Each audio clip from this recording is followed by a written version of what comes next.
माखासे आंनि गोबां लोगोफोर दं जाय लोगोफोरा बुङो आंखौ गेमनि फाग्ला गेम गेलेनानै टाइम पास खालामो। आं गेम गेलेनानै टाइम पास खालामो, आं गेमनि फाग्ला। नाथाय आं नोंसोरबादि नङा जे मालाय सिख्लानि गोसोजों गेम गेलेनानै टाइम पास खालामग्रा। टाइम पास खालामनो गोसोब्ला गेम गेलेनानै टाइम पास खालामना, मालायनि फिलिंसजों गेलेनानै मानो टाइम पास खालामो। आरो नोंनि थाखायसो टाइम पास जानो हागौ, नाथाय बेनि थाखाय टाइम पास नङाबाबो जानो हागौ। मोजां मोनलायनायनि गेजेराव साक्सेस जाब्लाबो फेल जाब्लाबो भिखारियाथ' सेंग्रायासो जाखायो।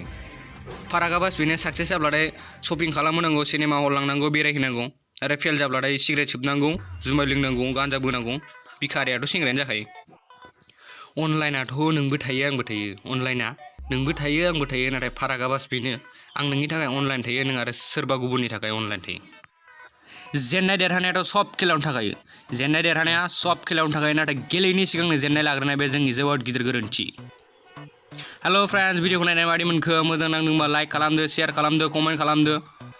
लोगोसे बे इंराजिजों लिरनाय साबस्क्राइबखौ खनसे थुनानै हो, आरो जेब्ला बेलनि गाथा ओंखारोना बल जोनाय बायदि जोख्रेबनानै गालांथारदो लोगोफोर। चान्स मोनखानायावनो जोखा, नङाबा जोनो मोननाय नङाबा उनाव।